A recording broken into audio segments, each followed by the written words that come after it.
Bienvenue à l'émission Autour du conte.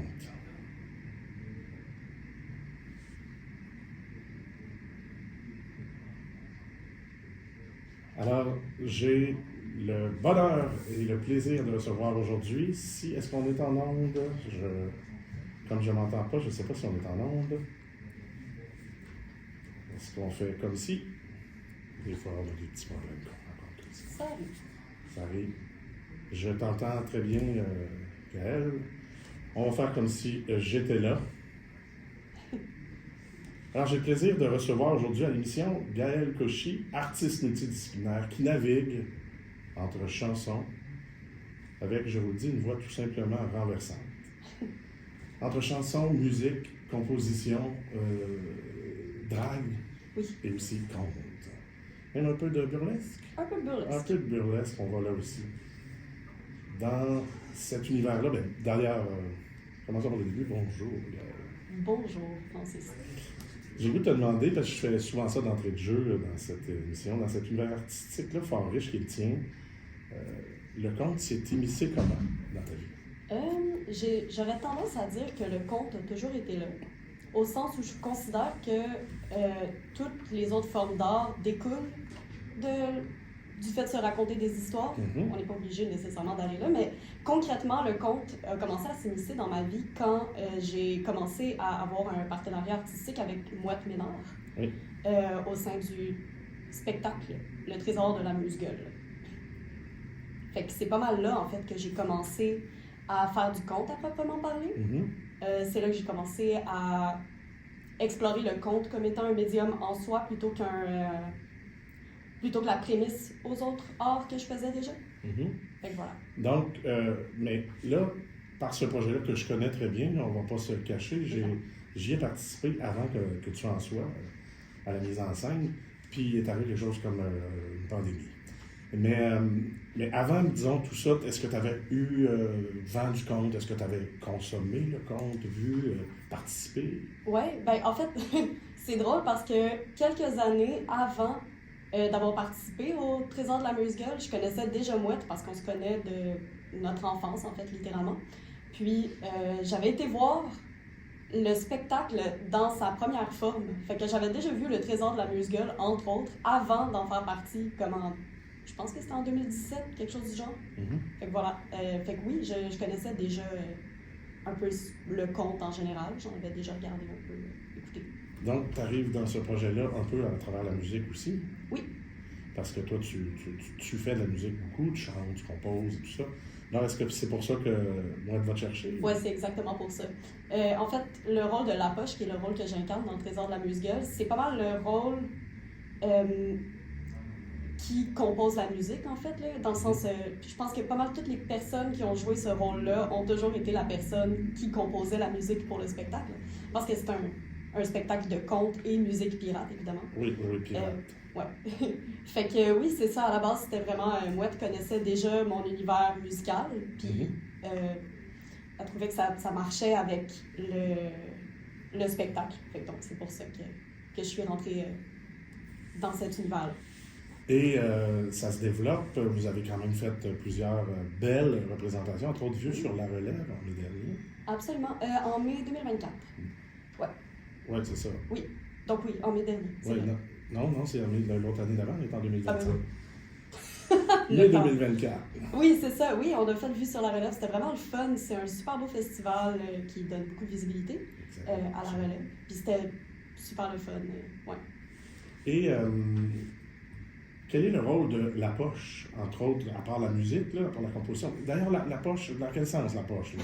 Parce que là, moi j'ai deux définitions. Oui, évidemment. C'est bouscule dans ma tête. Oui, c'est ça. Dans le fond, la poche, au tout début du spectacle, on fait une joke là-dessus, dans le fond.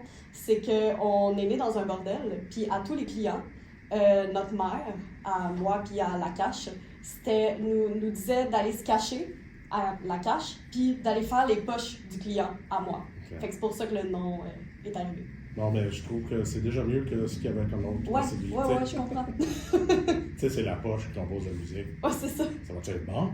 Oui, faites-moi confiance. Et là, il y a quelque chose en préparation avec ce spectacle-là. Absolument. Plus qu'une chose même. Oui, il y a deux choses Il y a en deux tandem.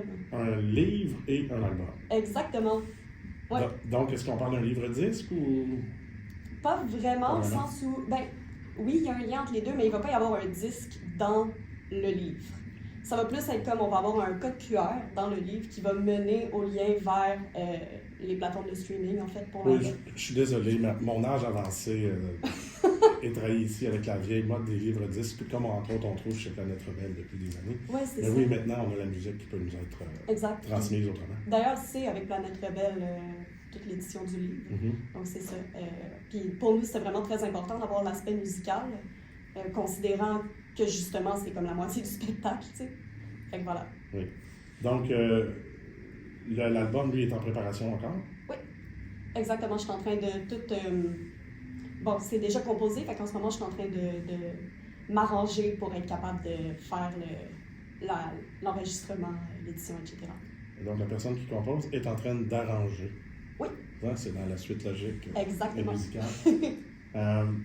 Tu me disais je ne sais plus si je l'ai lu dans ta biographie ou dans ce que tu m'as envoyé dans la pré-entrevue, mais tu disais que la musique et le conte se nourrissent l'un et l'autre. Mm-hmm. Qu'est-ce que tu veux dire par là? Ce que je veux dire, j'ai l'impression, puis ça évidemment c'est dans mon ressenti, tu sais, je suis pas, j'ai clairement pas les qualifications académiques pour back up ce claim-là, mais je considère que la musique c'est une forme de conte. Moi, je ne suis pas à convaincre. Moi, j'ai toujours Ok. dit au dimanche du conte aux gens comme mais comment ça vous bouquez un show de musique? Comment ça vous faites de la. Comme si tu me racontes une histoire, que ce soit sous la forme d'une chanson, d'un film, d'un livre, d'un conte, d'un slam. Si tu me racontes une histoire, pour moi, tu me racontes, puis d'en raconter, il y a le mot conte. Oui, exactement. Ben, c'est exactement ce que je veux dire en fait. Puis j'ai toujours été une personne très inspirée par les histoires. Justement, je considère qu'il y a quelque chose de super intéressant dans le fait de raconter une histoire par la chanson. Puis c'est vraiment comme ça. En fait, pour moi, l'histoire est une prémisse à la chanson. Puis après ça, musicalement, on est capable de venir établir le tableau, en fait. Voilà, pour moi, les deux se nourrissent beaucoup. Et là, on va voir ce spectacle-là, Le Trésor de la Musique-Gueule, au Dimanche du Conte cette année. Oui, absolument. Dans cette saison-ci, dans la programmation. Oui. C'est en janvier? Janvier, oui. Si je ne me trompe pas, c'est le 25 janvier 2026. 25 janvier. Ouais. J'ai très hâte de voir ça, je peux te le dire. J'ai très hâte d'être sur scène. Où tu seras ce soir, mais ça, on y reviendra. Oui. Entre autres, en musique, Gaëlle, tu navigues entre ton nom et Léolux. Oui, exactement. Qui est un personnage, un alter ego. Ouais, c'est un alter ego scénique en fait. Là. Ça me permet d'être beaucoup plus extra, très intense sur scène, alors que peut-être que moi, en tant que personne, je suis un peu plus réservée. Tu sais. Je pense que c'est quelque chose, c'est quasiment un cliché là, pour les musiciens d'avoir comme un alter ego scénique. J'ai comme l'impression que n'importe qui se promène avec son vrai nom a quand même un alter ego sur scène. Ah, 100%. Je suis d'accord. Je me suis amusé à chercher la définition d'alter ego. Première définition, personne de confiance qu'on peut charger de tout faire à sa place. Oh, wow! C'est magnifique, hein? Oui. Et l'autre, la deuxième définition, c'est un double de soi-même, mais je trouve ça bien, ça m'a fait, moi aussi, réfléchir. Personne qu'on peut charger de tout faire à sa place. Ben, c'est intéressant parce que je considère un peu que Léolux, c'est comme... Ça me permet, en fait, de mettre sur moi-même, mais une autre facette de moi-même, des choses que Gaëlle aurait de la difficulté à porter. Mm-hmm. Fait que, ouais. C'est une liberté supplémentaire. Exactement. Est-ce que, là, avec la musique-gueule, c'est la poche. Avec la chanson, c'est Léolux. Ouais. Est-ce que tu serais capable d'y aller avec Gaëlle à un moment donné, ou est-ce que c'est exclu, ou ouais. mieux... J'aime vraiment mieux avoir un alter ego, ça c'est certain. Mais je l'ai déjà fait par le passé, tu sais, entre autres, j'ai fait du chant de jazz dans la vie, puis ça, c'est ça, j'avais moins tendance à aller jouer dans un alter ego explicite, au sens où c'était plus implicite. C'était plus dans mon ressenti, dans tu ma laissais manière plus parler la chanson et la musique, là? Oui, exactement, ouais. Sans mettre trop de personnages. Ouais, exact. Tu as une formation en musique, on le disait. Oui. Est-ce que tu dirais, parce que je regardais un peu ton CV artistique et tout ça, je me demandais si tu serais d'accord, si je disais, est-ce que c'est un moteur artistique ou le vaisseau amiral de ta pratique artistique, la musique? Est-ce que c'est le... Oui, définitivement. C'est de là que tu envoies tes Exactement. Pour moi, la musique... éclaireurs? Oui, c'est exactement ça. En fait, c'est comme mon bastion. Là. Je pars de la musique, puis après ça, je vais m'ouvrir à d'autres styles, d'autres médiums artistiques. Mais c'est sûr que la musique, c'est la prémisse de tout pour moi. Ouais. Là, Léolux Oui. a lancé un EP Absolument. qui s'appelle comment? Hédonisme. Hédonisme. Pourquoi ce titre?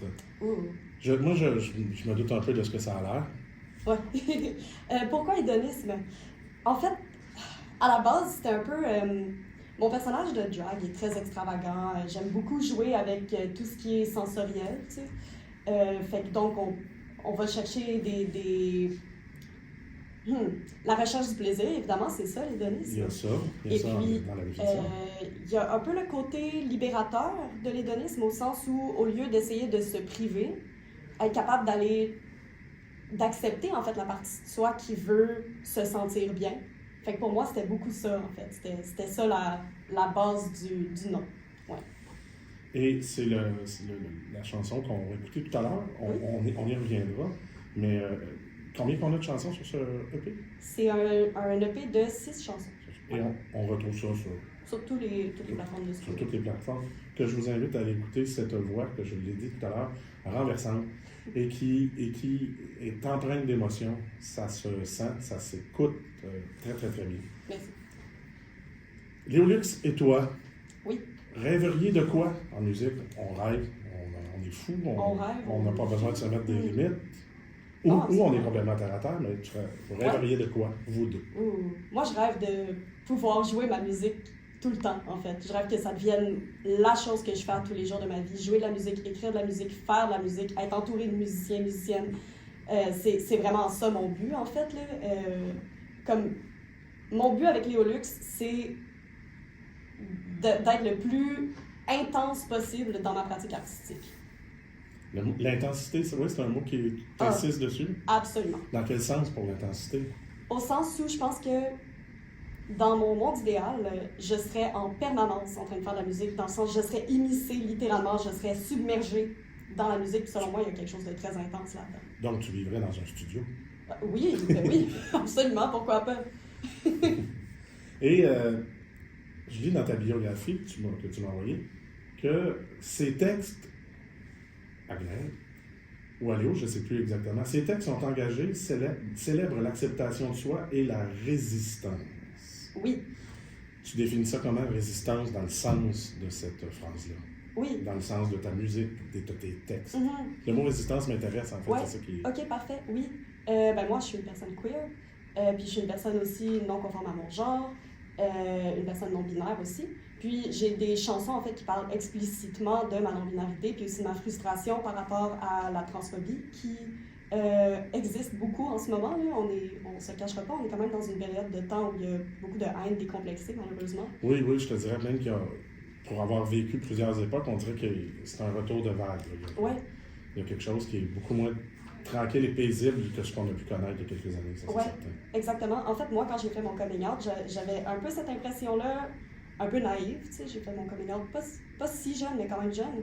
Puis j'avais un peu cette impression-là qu'on était sortis du bois, en fait. Tu sais, dans ma tête, c'est comme si il n'y avait pas beaucoup de résistance en fait, à moi en tant que personne. Puis finalement, plus le temps avançait, plus j'étais comme, OK, on s'en va dans une autre direction. Hein. Puis pour moi, c'est super important que ma musique représente ma propre résistance en tant que personne non-binaire. Fait que voilà, c'est pour ça le mot résistance. C'est pour ça le mot résistance. Ouais. Est-ce que tu comptes le transporter encore, de le faire... C'est un cheval de bataille, un étendard? C'est pas mal un cheval de bataille, oui, définitivement. Pour le transporter encore plus loin. Oui. Je t'ai connu, Gaëlle, dans l'univers de la drague. Oui.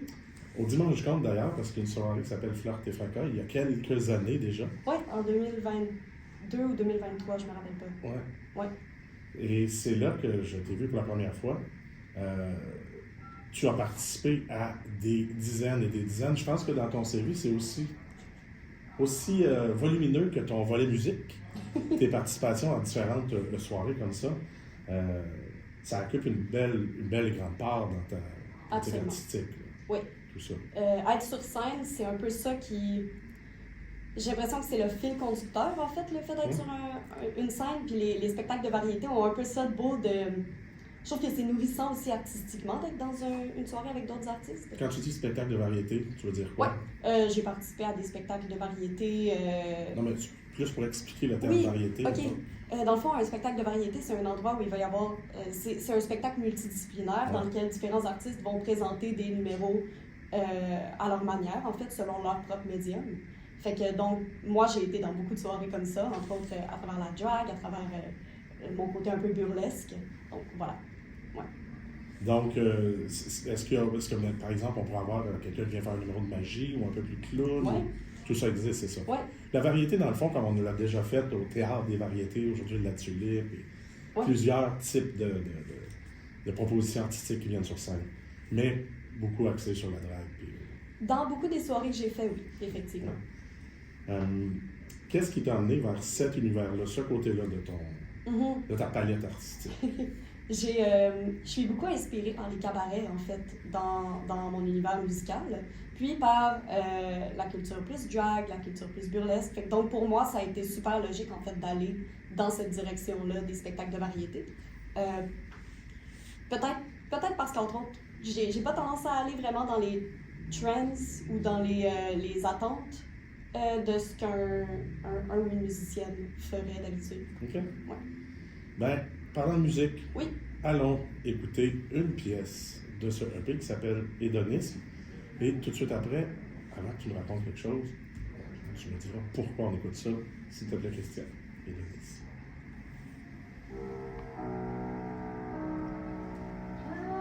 Est-ce que tu l'entends? Okay. Tu peux, si tes écouteurs ne marchent pas, tu peux ne pas le... C'est franche, je sais pas. Non, tu peux les enlever d'abord. Parce que c'est une micro 6, c'est pas l'auto 1, c'est pas grave. Hey, je suis désolé. C'est pour ça qu'on t'entend autant de faiblement. Comme tu veux que je rechange? Non, ben tant qu'elle est partie comme ça. Okay. Ça fait 3 semaines, c'est ça que ça fait. Je fais un erreur, je suis supposé prendre 5 micros. C'est ça que j'ai fait. Fait que c'est ça, pendant la chanson, ça coupe. Puis là, à la radio, on ne nous entend pas. Là, on est... OK, fait qu'on peut parler. Oui, là, on est libre. OK, parfait. On est dans notre plus libre expression. Puis pour la chaîne YouTube, Fred, il coupe ce moment-là. OK, c'est bon. Puis il aurait pu couper la musique, puis juste nous prendre, mais même là, il l'entend dans le studio. À ce moment-là, il coupe. OK, je comprends.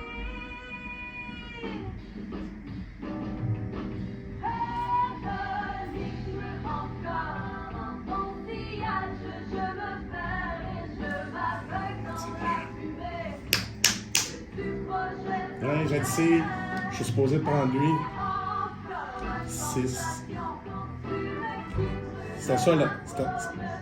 C'était ça le problème. Je parlais pas dans le bon micro. C'est pour ça que je t'entendais pas? Au début. Ouais. Mais je t'entends toujours pas, fait que... Non, c'est ça, ils marchent pas. Ils viennent me dire que les écouteurs ne marchaient plus nulle part. La station est tombée. Terrible. Non, mais ils n'ont pas d'argent. Ah, ok, oui. Puis j'en étais là. Puis ils rushent, puis... Mais depuis 3 semaines, c'est ce qu'il me dit tantôt. Il dit, où ce que tu branches, là, ça marche plus, on passe celui-là. Ok, je comprends. Mais moi, il faut que je sois capable de parler avec le formateur en ligne. Ah, ben oui, c'est sûr. C'est sûr qu'il y en a qui aiment mieux pouvoir tout entendre le micro, c'est mieux. Mais là, on s'entend quand même en studio. Oui, c'est ça, exactement. C'est sûr que là, si je t'avais pas entendu du tout, ça aurait été grave, mais là, c'est bon. On revient, je te pose quelques questions sur la chanson. Puis après ça, non, tu n'as pas besoin. S'il fonctionne pas, une minute ici. C'est ça, je te pose pourquoi cette chanson, ou tu veux m'en parler, me la présenter. Après ça, je te demande de compter. Dépendamment de ce qui va nous rester comme temps, on revient sur ce qui s'en vient pour toi. Puis, à la limite, si on a un peu de temps, peut-être parler de ta résidence au cabaret de curiosité. Ah oui, l'année passée. Ouais.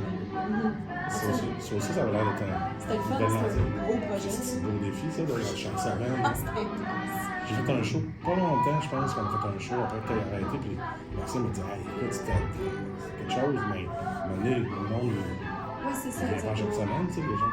Non, c'est ça qui est difficile. 20 secondes, de toute façon, j'imagine que tu te doutes de combien il te reste de temps à ta chanson.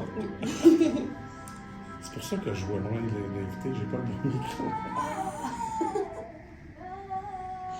C'est ça que ça fait 3 semaines.